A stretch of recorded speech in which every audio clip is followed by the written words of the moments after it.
change was not exactly sudden. There were gradual changes.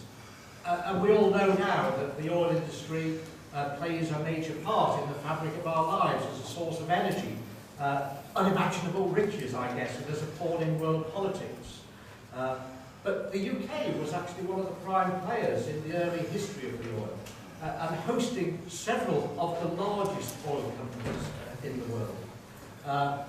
But in the early 1900s, as oil started to dominate and to underpin economies, it brought a sea change. More importantly, it became interwoven with international politics and a vital component of military power. Of course, really, in terms of much history, global exploitation and refining of oil is actually a fairly recent phenomenon. It actually started really in the latter half of the 1800s. I don't know whether you guys know, where was the first oil refinery set up? It was actually set up in Britain, and it was set up in Britain in 1848. It was actually in Derbyshire, which is the county in which I live, and it's one of those little known facts. In the early days, when oil started to be refined, and the first deep oil wells started in North America, oil in those days was refined to produce paraffin, kerosene, for lamps, for lighting. And it was going to be 2 or 3 decades later, when the internal combustion engine started, that we had the next development and surge in the growth and use of oil. I mentioned deep oil wells, but of course oil has been known around the world for thousands of years, and it comes to the surface in places like Baku in Azerbaijan and Rangoon in Burma, and within the UK as well. And most of us know about the tar tunnel, but actually in Derbyshire there are all sorts of visible signs of oil coming to the surface. By the late 1800s, the first big oil companies had started to emerge. John D. Rockefeller's Standard Oil dominated North America, 80% of the oil supplies in North America, until the US trimmed its dominance. But then other companies were starting in Britain: Burma Oil, Royal Dutch, Shell Trading. Burma Oil was founded in the 1880s. Run by Scottish partners, headquartered in Glasgow, but actually working in Rangoon, refining oil and supplying oil refined products within the Far East. But you know, 20 years later, Burma Oil was to be incentivised by the government and brought into the political arena as the 1900s had emerged, and we're now moving on, and there are now rivalries around the world. And what of Shell? Well, Marcus Samuel Sr.'s original company was a company that actually traded between Britain and the Far East, and one of those commodities that it traded was seashells, bringing seashells into an inquiring Britain.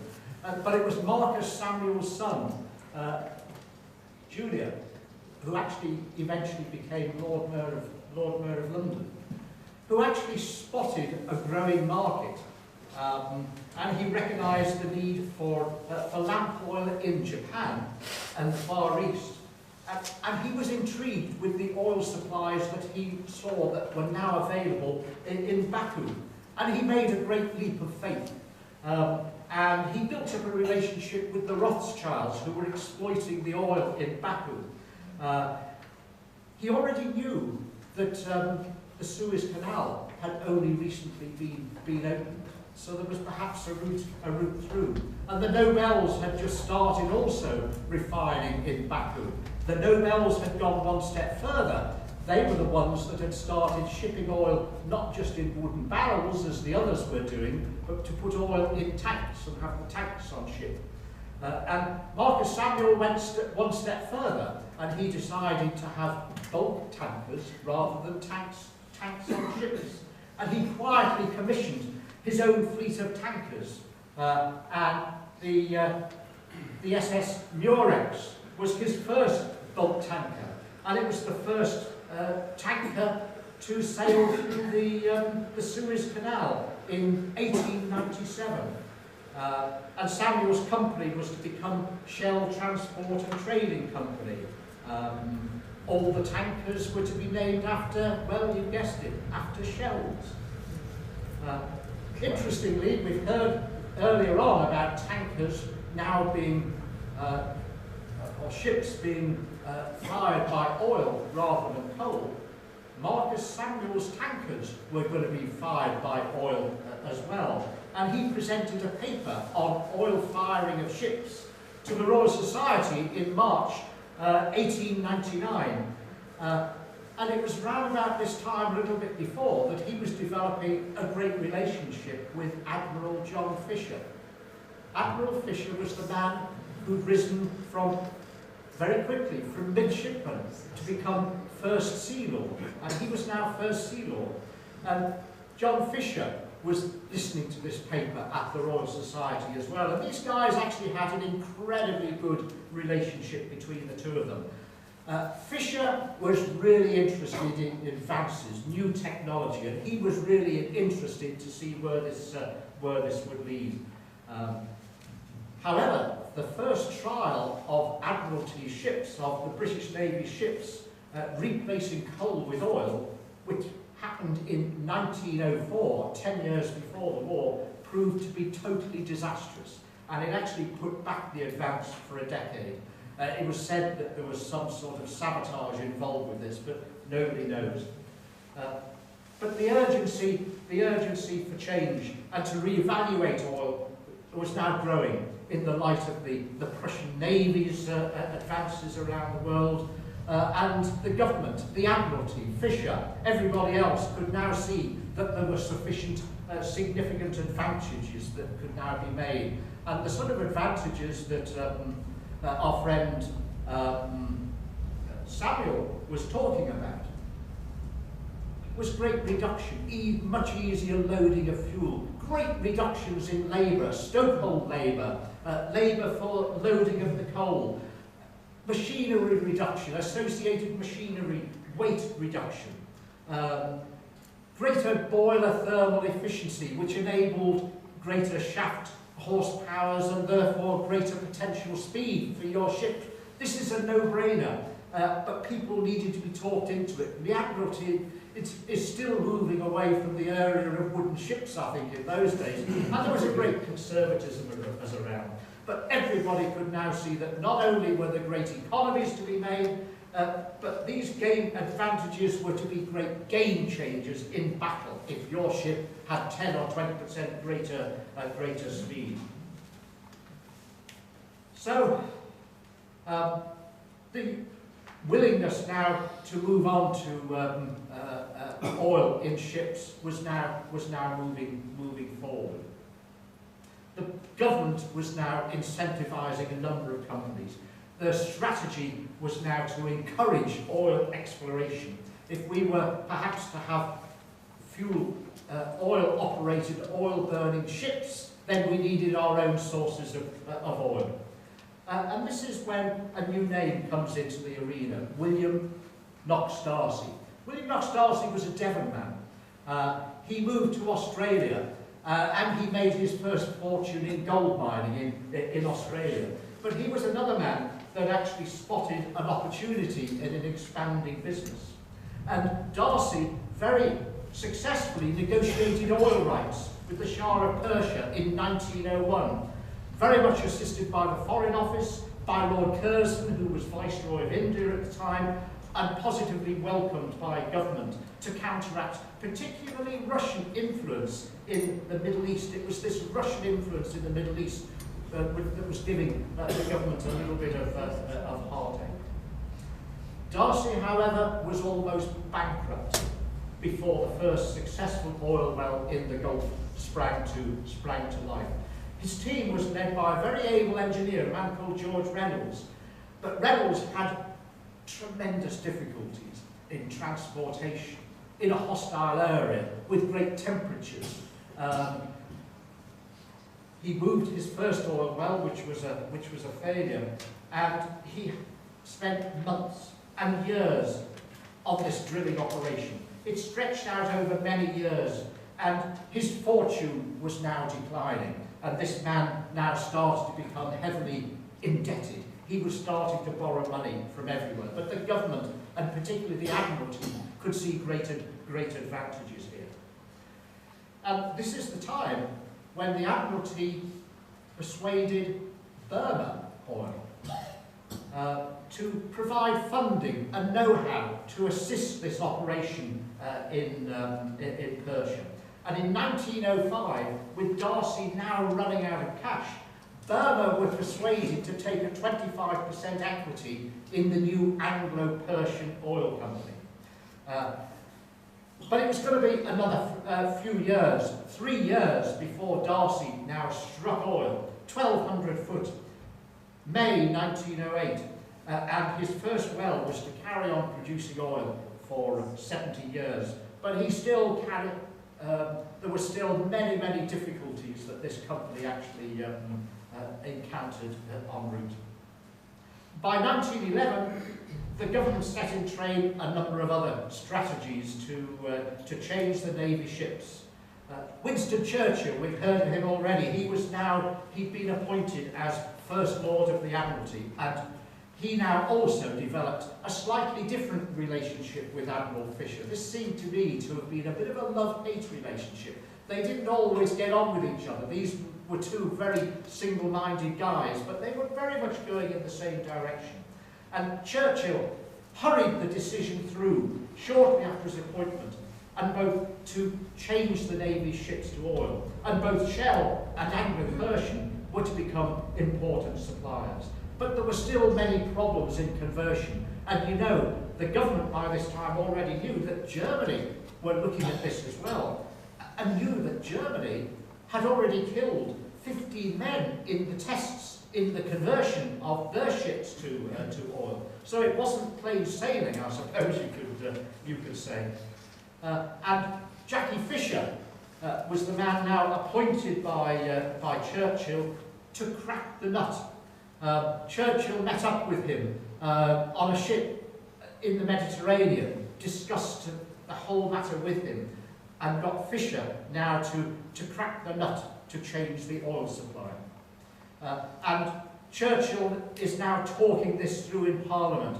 By 1913, he's presenting a bill to Parliament to now start to think of developing a new class of fast battleship that would be powered by oil. And he said, and it's recorded in Hansard, if we cannot get oil, we cannot get corn, we cannot get cotton. And we've already heard that cotton at that time was 40% of Britain's foreign currency earnings. We cannot get 1,001 commodities necessary for the preservation of the economic energies of Great Britain. They perceived this to be a really important subject. So this is the time now when Churchill has forced through the building of 6 new fast battleships that would be powered by oil. By the way, also, Jackie Fisher has also talked him into having 15-inch guns on these ships as well. So this is another sea change in the moving up. But within very shortly after this time, Churchill, having seen and very much approved the formation of the Royal Flying Corps, now encourages the formation of the Royal Naval Air Service. And shortly afterwards, he persuades the government that they should be following the development of battle tanks. This is now the stage when battle tanks are starting to be looked at. And the first battle tank in the world, of course, was developed by Foster's of Lincoln. And they were using the Caterpillar track that had been developed by another Lincolnshire company. But unfortunately, the other Lincolnshire company had actually sold off the patent rights by this time to an American company. It's amazing how things that we develop here go somewhere else. So it was now very much perceived that the weapons of war were now weapons that very much needed strategic supplies of oil. Oil was now a vital necessity for our coming war machine, and war was clearly inevitable by this stage. So it was in June 1914 that Churchill persuaded the government to take a major share in the Anglo-Persian oil company. They actually got it for a snip. They actually got it for £2 million, which doesn't sound a lot today. It was a lot of money then. Remember, we've got a war potentially looming. But actually, this was a very cheap price to pay for 51% of this. In effect, it was nationalising an oil company. But it made sure that Anglo-Persian remained in secure ownership at the outbreak of war later on. And the government placed 2 directors on Anglo-Persian's board to have a veto on political matters, but also in drawing up admiralty contracts. So the government, in effect, received a rebate on the petroleum fuels that were to be supplied. So that was one great decision behind Churchill.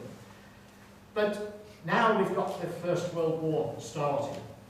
And as war commenced, Britain's dependence on imported oil was thrown into sharp focus when German submarines were to sink many tankers bringing oil into Britain. These were tankers from Standard Oil from America, from Anglo-Persian from Persia, from Shell as well, and there was great loss of life. And it's no surprise, therefore, that the government decided to make another important decision over the security of supply. If this oil has to come a long way overseas, maybe there is some oil on land in Britain. And this is the stage when, very hurriedly, the government authorises a search for oil in Britain. They decide that one of the major places to search for oil will be in Derbyshire. There are 3 sites around the country where they decide to look for oil. In the Potteries area of Stoke-on-Trent, and it was decided that 2 wells would be sunk there. In the Lothian area of Scotland, and again, 2 wells would be sunk there. But particularly in Derbyshire, and following an anticline down the east side of the country, stretching from the southeast of Sheffield to the northeast of Derby, and to sink 7 wells there. Those wells were sunk in 1918, and you may wonder, well, hold on, what's happened between 1915 and 1918? There was a great delay in passing the necessary legislation. The government wished to own the oil underneath these lands, in effect to nationalise the oil asset. But you can imagine the landowners really didn't want this. They could see that perhaps in the future the government would wish to nationalise coal as well. So particularly in the Lords there was a great rearguard action, and the delays, the prevarication went on for several years. But eventually the government passed a bill, an amendment to the Defence of the Realm Act, and this bill was finally passed. And in 1918, the end of 1918, the first well was sunk at Tibshire in Derbyshire. It's a well just about, where are we? It's here. It was called Hardstaff No. 1 because it was actually located on the Duke of Devonshire's Hardstaff estate. The operation was to be run by Lord Cowdray's company. Lord Cowdray's company was the Pearson Group, S. Pearson and Company. That company at the time had massive knowledge of oil. They were themselves already winning oil, large oil company, particularly in Mexico. So he was the man that notified the Duke of Devonshire. And the other wells were actually started in turn. And in those days, it took many years for the operations to many months for the operations to continue. But immediately after the bill had been passed, The press were full of these accounts. Striking oil in Derbyshire, national industry foreshadowed, boring scheme begun, in a field by the roadside at Hardstock, 6 miles southeast of Chesterfield, and so on. So there was now great excitement nationally and certainly locally in the area. And those derricks now started to appear. They were built 85 foot high. They were constructed of tubular steel. They were powered by steam boilers with extra large steam domes. The people that operated them were actually going to be Americans, because of course we had no expertise within Britain ourselves of sinking wells. And where did all this expertise arise? Well, it was in America, and Lord Cowdray's company brought something like 30 riggers in from America. They lived in wooden huts on site. I understand there was the odd fight, usually over women. Lots of things went on there. There's the talk of the odd illegitimate child, and I wonder if it was the odd one. I suspect it might have been more than the odd one. And this is the first well. This is the well at Tibshelf, Hardstock #1, and the drilling is now started. And this is not rotary drilling, this is percussion drilling, where you lift up a bit and you drop the bit down. Rotary drilling had actually already started by this time, but the team that was doing this decided to use the old established percussion drilling technique. The Tibshelf well wasn't the first one to strike oil or to show signs of oil. The first one to show signs of oil was one just a couple of miles further north at Brimington, just on the outskirts of Chesterfield. Reported not just in Britain, but reported around the world. New York Times, February the 9th, 1919. American drillers working for the government have struck oil in a well near Brimington, Derbyshire. No announcement is made as to the extent of the flow. 6 wells are being put down in Derbyshire, testing what is believed to be an extensive oil field. There's a picture in the Illustrated London News the following year of the first flow of oil at Brimington. Pumped out actually into a hastily dug sump where you could collect this oil. But there wasn't to be very much oil at that time. They were only down to about 1,500 feet, and they really didn't expect any oil until they got down to about 3,000 feet. But nevertheless, it was encouragement for those that were working on the other wells. And the next great excitement was to happen at Hardstock #1 at Tibshelf in May 1919. As they breached the 3,000 foot layer and they got down into the limestone area, oil started to come to the surface. And it was pretty much a gusher in the same way as many of those early wells in Pennsylvania were gushers. I suspect this guy went home quite liberally covered with oil at the end of the day, but of course he's living in one of these wooden huts on site.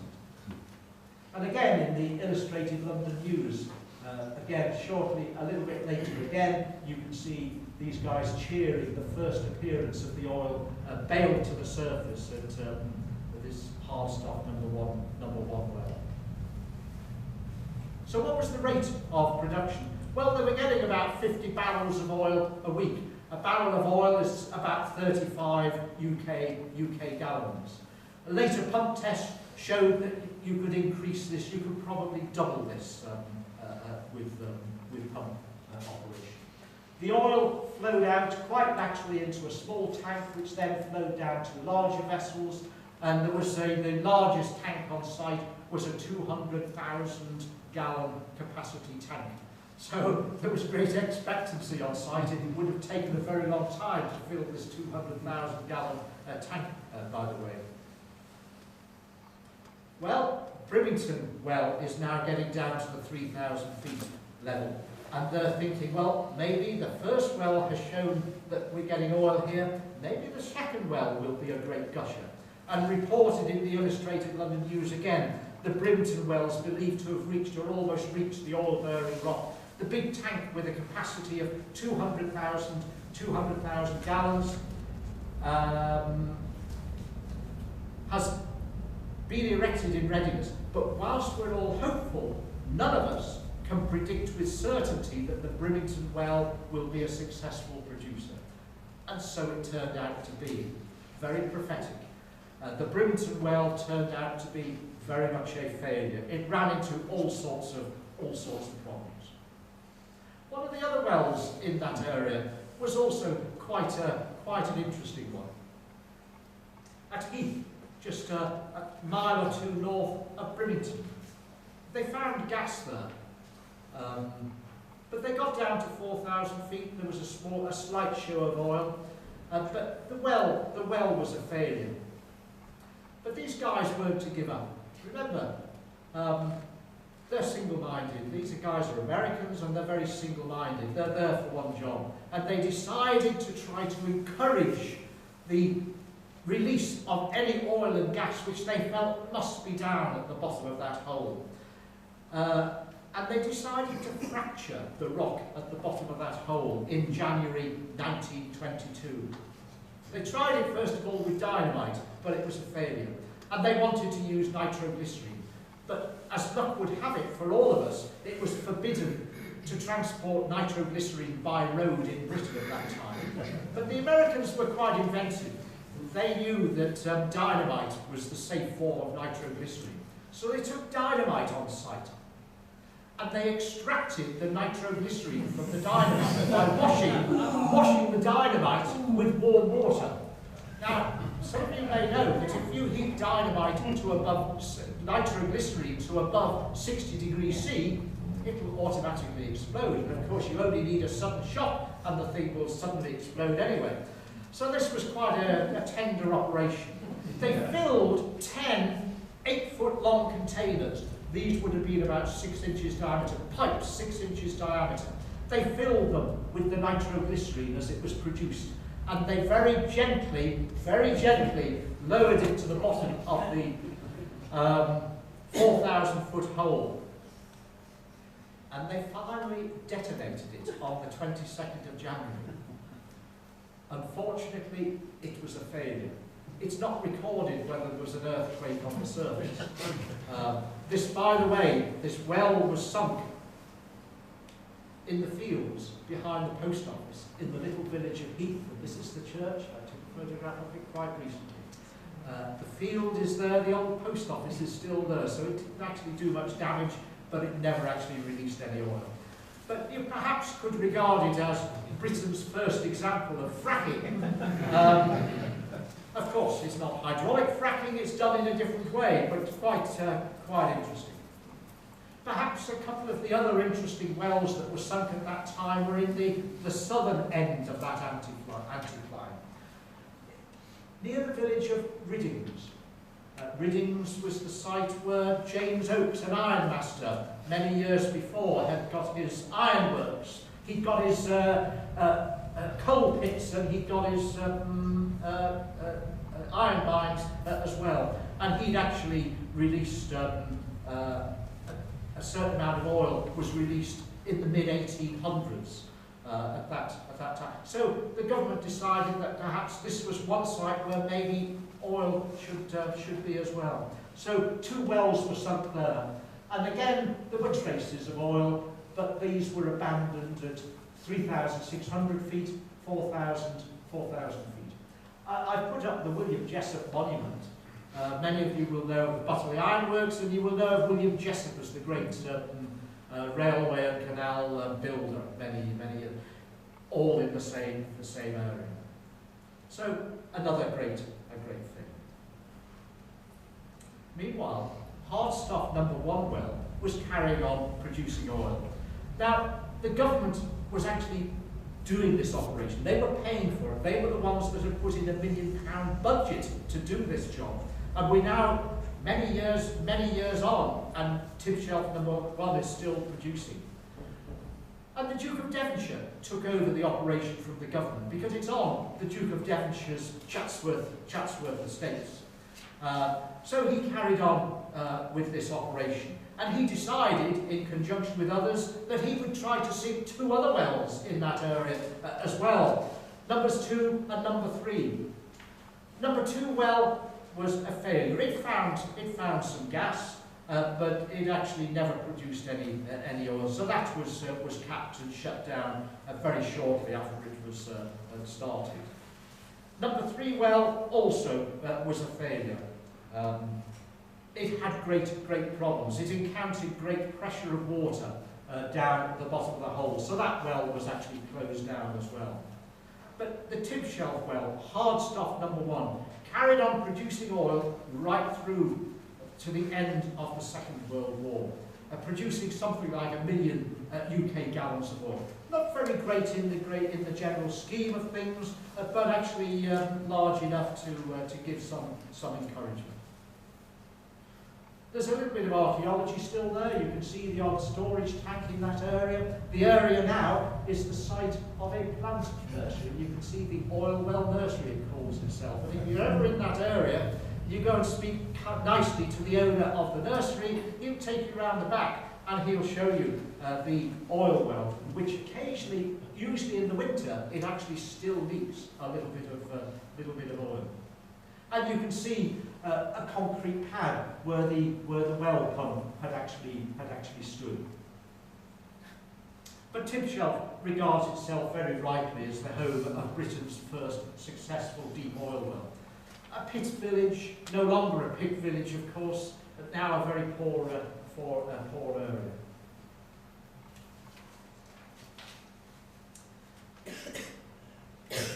Well, it was to be a further 20 years as Britain entered into another war, that more exploration which was to take place on British shores. And during the late 1930s, further exploration was found 10-15 miles to the east of hard stop number 1, at Eakring and Duke's Wood.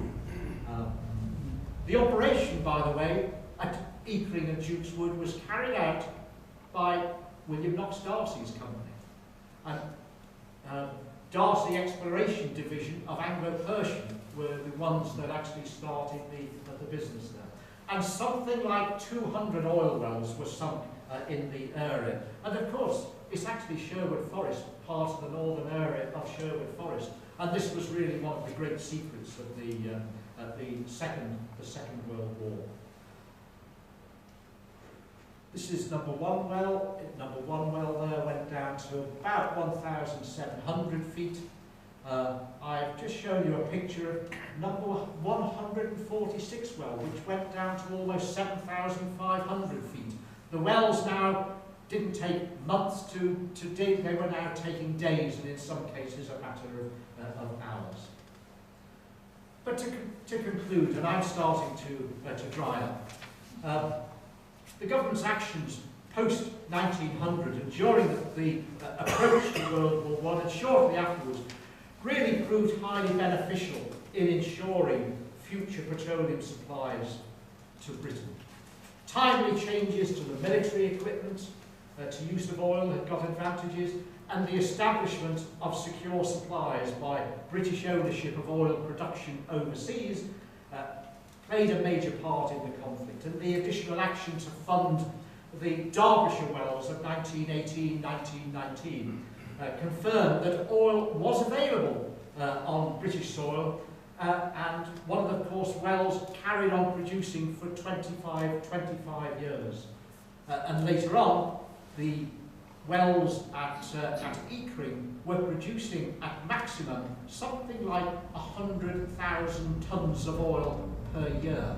100,000 tonnes of oil per year produced at Eakring between 1939 and all the way through to the early 1960s when production ceased. For your information, we're coming up to the centenary of the Derbyshire oil wells fairly shortly, and this is actually going to be marked next year, in March next year, at the European Oil and Gas Industry History Conference, which is being held in London at the Burlington House.